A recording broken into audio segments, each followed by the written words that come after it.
What are you willing to sacrifice to say what you love? I'm ready to sacrifice everything. Prove it. Firstly, a big thanks to Ezda and friend of the channel, and a friend of ours who has not been very well this week. And he's still writing this one, so we really do appreciate its Stormwind games. Realizing it's thought-provoking isometric adventure game on the Nintendo Switch by Thor Lost Heaven.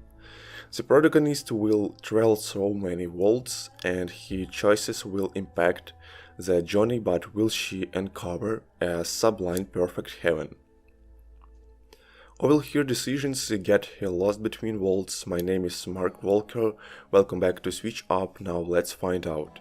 The story begins against the backdrop of a decimated London city in a world destroyed by unknown events. Our protagonist is Avril, who alongside her friendly Mila discovers two amulets and ventures into the ruins of London. They comes across two entities that address Avril as a champion and transport them to another world. She must restore the balance of each realm. You have got to love how these heroes just dive right.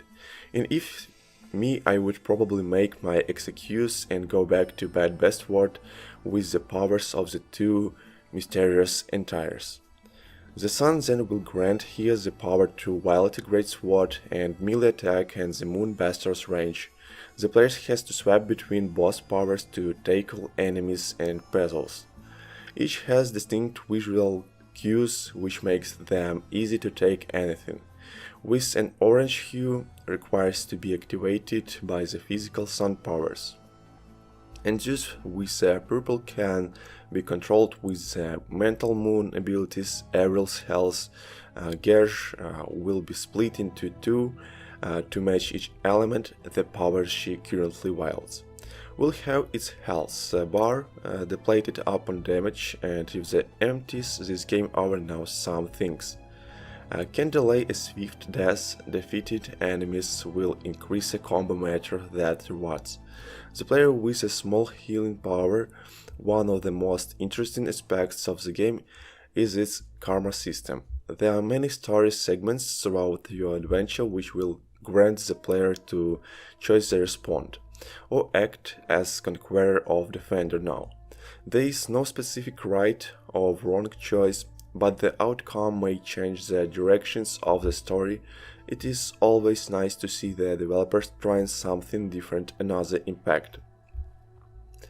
Your choices heavies on the karma rune points. Avril can purchase and find runes during her adventure. Each has an equipment cost and requires the conqueror. Natural of defender karmic points as mentioned before. The amount of conqueror of defender points you earn depends on those decisions. You make the natural karmic points are awarded when leveling up runes vary from increase in hell. For attack power and can specify effect, one nature which is good because it makes it feel like less of an arbitrary choice and difference. It's from standard linear progressions combat relies on match in the right power to defeat enemy. There are three difficult modes, and depending on which one you choose it will impact how easily enemies can be dispatched. Obviously enemies will either have an orange ring or a purple one around them, and as I said, you will have to match the color to defeat them.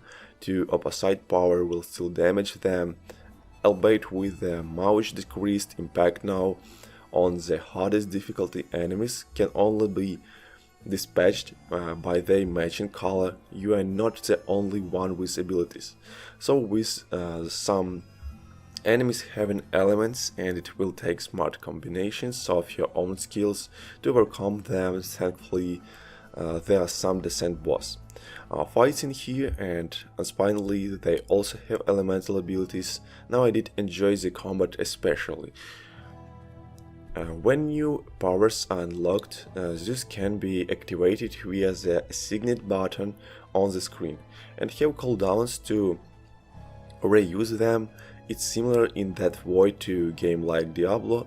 My only critique in the controls of the Great Sword, the I button is used to attack, and presses need to be timed correctly to land the final strike.